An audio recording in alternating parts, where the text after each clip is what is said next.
Saint Martin was born around the year 316 in what is now the country of Hungary. Shortly before his birth, Christianity had been made legal. Before, if you were Christian, you could be arrested and killed just for believing in Jesus. Though Christianity was now legal, not everyone liked it, including Martin's parents. Martin's heart longed for something more than just the pagan faith of his parents. So much did his heart ache that at the age of 10, he secretly went to a Christian church and begged to be taught the faith. He fell in love with Christianity. For some reason he still wasn't baptized when he was forced to join the Roman army at 15 years old. His father had fought in the army, and it was a law that if your father had fought in it, sons must too.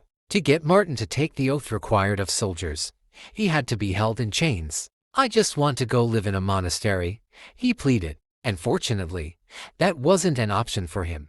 Once he had pledged the oath, he felt he must obey it and stayed in the army, eventually becoming an officer. Fortunately for him, his job was to guard the emperor, and thus he rarely, if ever, saw battle. Even while living the life of a soldier, Martin tried to live the life of a monk. As an officer, he had a servant, but instead of letting the servant clean his boots, Martin cleaned the servant's boot. One very cold day, Martin was wearing a warm cloak and riding his horse, when he met an almost naked beggar shivering with cold. Quickly, Martin took off his cloak, slashed it in half, and gave the beggar one half of his cloak to warm himself. Many people nearby laughed at Martin for ruining his beautiful cloak. That night, Martin dreamed that Jesus was the beggar now wearing his half cloak. Jesus also was saying to the angels and saints around him, "See, this is the mantle cloak that Martin, yet a catechumen, someone learning about becoming Catholic, gave me." In the morning,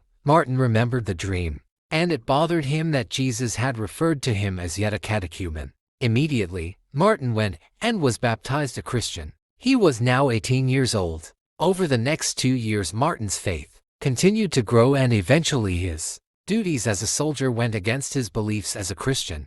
One day, he refused to go and fight in a battle, saying, "I will not draw my sword and kill. If I must, I will go into battle, but I will not fight." His commander put him into jail, saying that he would stay in jail until the battle the next day. Then, Martin was to go into battle without his sword. The opposing army sent word that day that they wanted peace. There was no battle. Martin was released from battle and the army. Saint Hilary, another great saint of the time, guided Martin and encouraged him to be a priest. Martin did not feel worthy and declined. Over time, Martin founded 2 monasteries, became a bishop, tore down many pagan temples, replacing them with Christian churches, and freed many prisoners. There is so much information about this wonderful saint, but here is just one more story I wanted to share. Martin visited one town that had a pine tree which the villagers worshipped. He tried to convince the people to cut it down. They responded, "We will if you will sit in the spot the tree will fall."